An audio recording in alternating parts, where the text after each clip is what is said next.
ಆನೇಕಲ್ ತಾಲೂಕು ಹಾರಗದ್ದೆ ಪ್ರಾಥಮಿಕ ಕೃಷಿ ಪತ್ತಿನ ಸಹಕಾರ ಸಂಘಕ್ಕೆ ನಡೆಯುವ ಚುನಾವಣೆಗೆ ಜೆಡಿಎಸ್ ಬೆಂಬಲಿತ ಅಭ್ಯರ್ಥಿಗಳಾದ ಶ್ರೀನಿವಾಸ್ ಹರೀಶ್ ಜಗದೀಶ್ ನಾಮಪತ್ರ ಸಲ್ಲಿಸಿದರು. ನಾಮಪತ್ರ ಸಲ್ಲಿಸಿ ಮಾತನಾಡಿದ ಅವರು, ಈ ಬಾರಿ ನಮಗೊಂದು ಅವಕಾಶ ಮಾಡಿಕೊಡಿ ಎಂದು ಮತದಾರರಲ್ಲಿ ಕೇಳಿಕೊಂಡರು.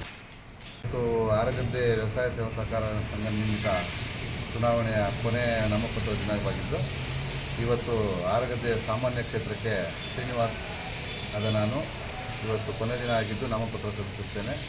ಆದ್ದರಿಂದ ಈ ನಮ್ಮ ವ್ಯವಸಾಯ ಸೇವಾ ಸಹಕಾರ ಸಂಘದ ವ್ಯಾಪ್ತಿಗೆ ಬರ್ತಕ್ಕಂಥ ಎಲ್ಲ ಹಳ್ಳಿಗಳ ಮತದಾರರು ದಯವಿಟ್ಟು ನನಗೊಂದು ಆಶೀರ್ವಾದ ಮಾಡಿ ಅವಕಾಶ ಮಾಡಿಕೊಡ್ಬೇಕಾಗಿ ತಮ್ಮಲ್ಲಿ ಮನವಿ ಮಾಡ್ತೀನಿ. ನಿಮ್ಮ ಯಾವುದೇ ಒಂದು ಈ ಕ್ಷೇತ್ರದಿಂದ ನಿಮಗೆ ದೊರಕತಕ್ಕಂಥ ಪ್ರತಿಯೊಂದು ಸವಲತ್ತುಗಳನ್ನು ನೇರವಾಗಿ ನಿಮ್ಮ ಮನೆಗೆ ತಲುಪಿಸ್ತಕ್ಕಂಥ ಕೆಲಸನ ಮಾಡಿ ನಿಮ್ಮ ನಂಬಿಕೆ ಉಳಿಸ್ಕೊತೀವಿ ಅಂತ ಈ ಸಂದರ್ಭದಲ್ಲಿ ಹೇಳಕ್ಕೆ ಇಷ್ಟಪಡ್ತೀವಿ.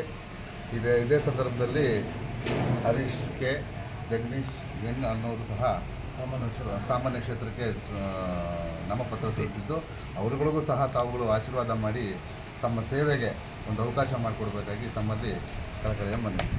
ಈಗ ಎಷ್ಟು ಜನ ಸದಸ್ಯರಿಗೆ ನಡೀತಾ ಇರೋದು ಎಲೆಕ್ಷನ್? ಈ ಚುನಾವಣೆ ಬಂದು 12 ಜನ ಸದಸ್ಯರಿಗೆ, 12 ಜನ ನಿರ್ದೇಶಕರಿಗೆ ಚುನಾವಣೆ ನಡೆದಿದ್ದು, ಈಗಾಗಲೇ ಒಂದು 40 ಜನಕ್ಕೂ ಹೆಚ್ಚಾಗಿ ನಾಮಪತ್ರ ಸಲ್ಲಿಕೆಯಾಗಿದೆ. ಚುನಾವಣೆ ಬಂದು ಫೆಬ್ರವರಿ 6ನೇ ತಾರೀಕಿನಂದು ನಿಗದಿಯಾಗಿದ್ದು, ತಾವುಗಳು ಮತದಾರರು ಎಲ್ಲರೂ ಬಂದು ತಮ್ಮ ವಿಶ್ವಾಸಿಗಳಿಗೆ ಮತ ನೀಡಬೇಕಾಗಿ ತಮ್ಮಲ್ಲಿ. ನೀವೇನಾದರೂ ಒಂದು ಸಿಂಡಿಕೇಟ್ ಅಂತ ಏನಾದರೂ ಮಾಡ್ಕೊಂಡಿದ್ದೀರಾ? ಸಿಂಡಿಕೇಟ್ ಅನ್ನತಕ್ಕಂಥದ್ದು ಏನಿಲ್ಲ. ನಾವು ಇದರಲ್ಲಿ ಪಕ್ಷ ಅನ್ನೋದೇನು ಬರೋದಿಲ್ಲ, ಆದರೂ ಸಹ ಹಂಗೆ ಗುರುತಿಸ್ತಾರೆ.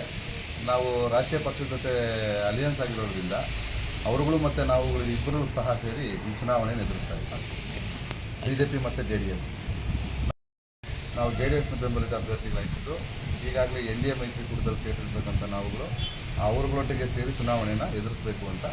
ಅಂದರೆ ನೀವು ಮೂವರು ಒಂದು ಸಿಂಡಿಕೇಟ್ ಮಾಡ್ಕೊಂಡಿದ್ದೀರಾ? ನಾವು ಮೂವರು ಅಂತಲ್ಲ, ಟೋಟಲ್ 12 ಜನ ನಿರ್ದೇಶಕರ ಸ್ಥಾನಕ್ಕೆ ನಮ್ಮ JDS ಪಕ್ಷದಿಂದ ನಾವು 3 ಜನ ನಾಮಪತ್ರ ಸಲ್ಲಿಕೆ ಮಾಡಿದ್ವಿ.